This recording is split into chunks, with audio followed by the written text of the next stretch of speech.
Hey y'all, it's the Real15 podcast with the Hawkins Sisters. We are on episode 25 where we talk about what it's like to receive something without having to give anything. Let's get into You know what to talk about? Yes, I am. Hey y'all! Hey!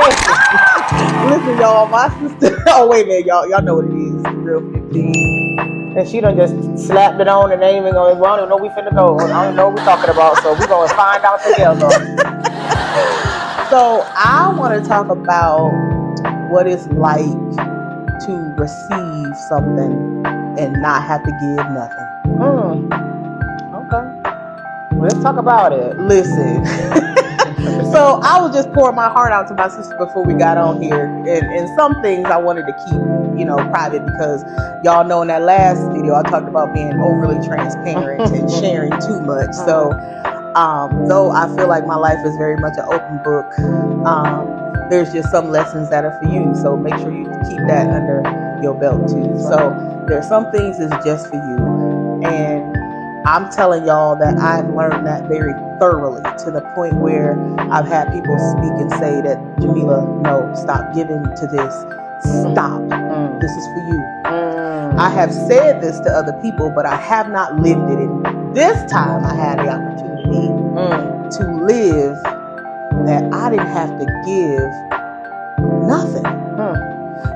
And I'm gonna speak to y'all women. I'm speaking to women. I know that there's men who do, but I'm speaking to women specifically about giving because I feel like we just know. Well, we just do. I think we natural givers. Yeah. But we also natural receivers. Y'all know what I mean when I say that, right? Right? The man y'all lay down. The man is sticking his, in you. You are a receiver. But somebody lied.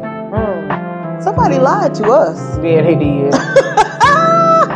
we uncovering the truth. Listen, we about to tell y'all.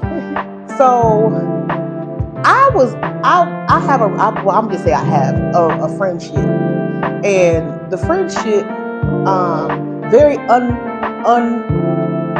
what's that word? Conventional. Yes, very unconventional because I'm so used to being the one. Even my husband. I'm gonna tell y'all now. This I can tell y'all. My husband said, Jamila, you don't have no friends that don't look up to you. And I said, what is you talking about? I'm gonna go back to that. But do you feel like you got people that look up to you and you don't have nobody that you can look at? I don't know about that part of it. I feel like people look up to me, but I equally look up to them too. But if they calling you, who's giving in the conversation? Who's giving the wisdom, the knowledge? Who's imparting in that conversation? Oh, there we go. Okay, y'all. So she helped me. She just helped me. So when he said that, I was like, how you gonna tell me about my friendships? Okay. Yes, I do. I'm lying. Now, listen to my friends. Y'all know I love y'all. And we'll cut a knife and stab a rock. Kill a rock and stab a knife. We'll do all of that for y'all.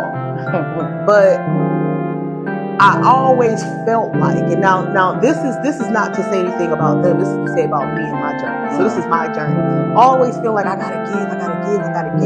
But this ship showed me that I could sit down and receive, and I'm like, whoa.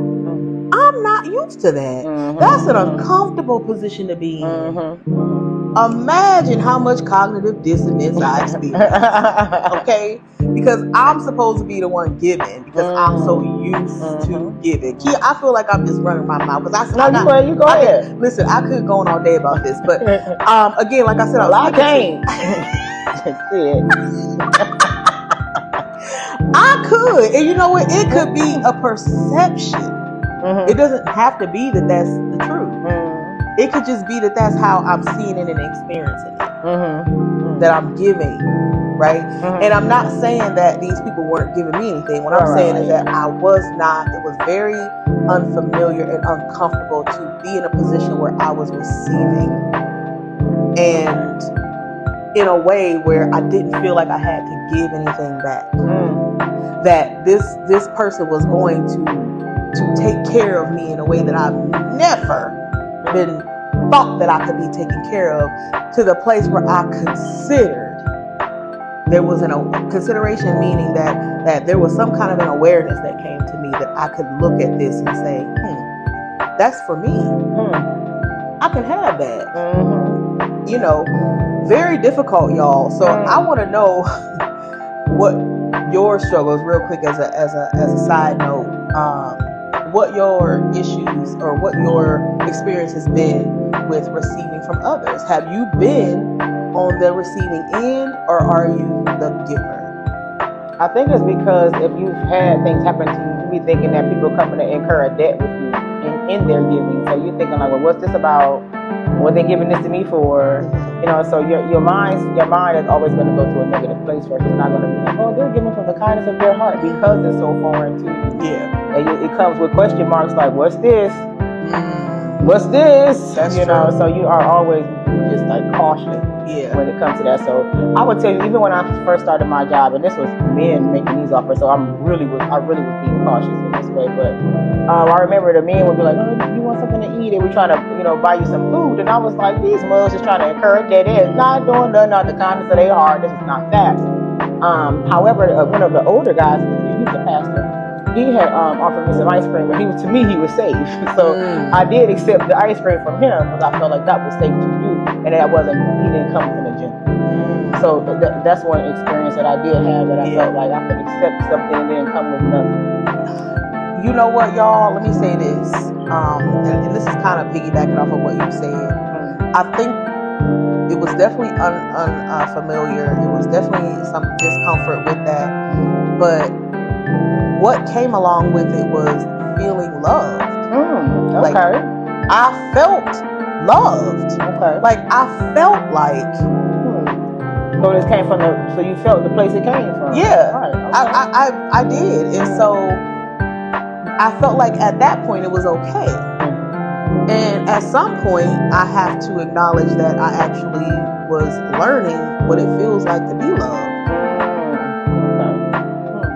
In different spaces, because again, like, I know how to give love, I think, at least I feel like I know how to demonstrate love, as far as, like, not just my emotions, not just feeling like, or not just saying, oh, I love you. But we always talk about love in a romantic space, though. We don't talk about love in the space of friendship. Yeah. We don't really talk about that. I guess we haven't yet, but I think we need to start exploring that more, because sometimes these friendships can feel like romantic relationships. Sometimes they can feel like breakups.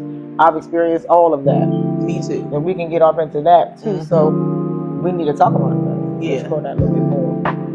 Yeah, I think so. We actually could do it right now. So I think that the discomfort probably did come from that. Feeling like what's this? What you up to? You feel romantic. What is this crap? And but it's foreign. Yeah. Because it's just foreign to you. Yeah. Because and it feel like love, which we associate with a man. Yes. We associate that with a man. So it's like, what this? What you doing? Yeah. You up too. So so you'll be more quick to reject that or be looking at it like. Yeah, so it was like some resistance, and then I'm looking at it like, what is that?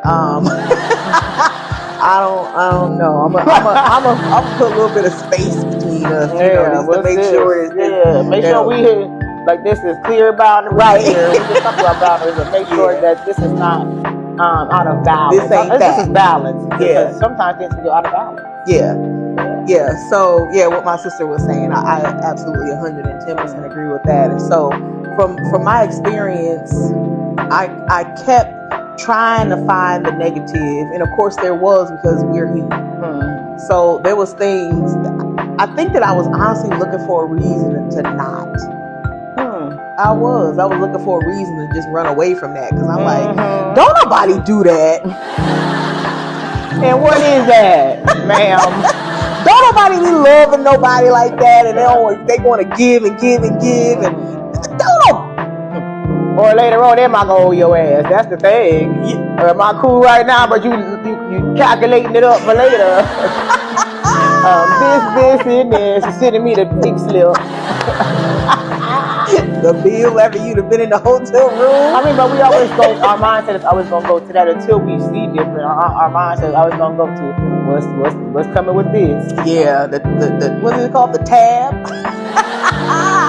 Listen, so and again, like I'm so used to giving. And I know that there's a lot of people. I'm thinking about one person in particular. That's your friend that I see her clear as day in this. And I wanted to actually talk to her. I felt really strongly like I needed to talk to her. Okay. But and I know who you talk about, but that baby, kill a rock and stab a knife about me. Okay. Play no games. You hear me? And my sister experiences that. I do. And I never had that. Never. I have though, so like for me it's not foreign, and like it's something that we do for one another, and like we make special gifts for each other, and we customize things, and we do things and it's from the heart. But and you so know, I do. Like, but I know it because I do it. I do it. Listen, this woman came to the. My sister in the hospital. This woman that already she was Johnny Cochran in the I'm alive. Yeah, right. Let me tell it. She was an advocate. Yes, she was. She loved my sister. She demonstrated love. She loved. Listen, when I tell you that she don't see nobody, if my sister in the room with 1 billion people, she gonna see her, and that's it. And I love her just as equally as she know it. Right. Yeah. And so. But I could see that was happening. And again, I have my friend. But what I'm saying is, this is when I was able to experience something that is on a different level than what I have experienced. Because I have had people give to me. I have had people allow me to come and cry on their shoulders. And I've been very close to them. And I know they love me. Okay. I know that these people love me, like Shirley Carter Tucker. Oh yeah, she would fry chicken for me when I came over their house late at night. If I wanted some chicken, she fried it. That woman and that family, they loved me. Okay, and I knew that them people loved me. But what I'm talking about now is this personal thing that's for me. That I was able to say, or I was able to feel like somebody really wants me to feel loved and to allow me the space to receive as opposed to give, or thinking that. So it's more of a mentality. That's why I'm saying that I don't mean any offense to anybody who is my friend. But what I'm saying is my thinking errors. My thinking errors that I gotta be given. So now I'm gonna give you the counselor. You're gonna get counseling because I can give you counseling. Right. I'm gonna do that. Yeah. You know. Yeah. So I'm always coming out of my bag, like here, and I don't have to do that, even though I choose to, because it feels, if there's reciprocity, I can feel it, right? And it was something that I had to experience in order for me to feel like I can now receive. And to me, it's more of an awareness of being able to receive, and less of an awareness that I have to give. I'll put it that way. Okay, right. Okay.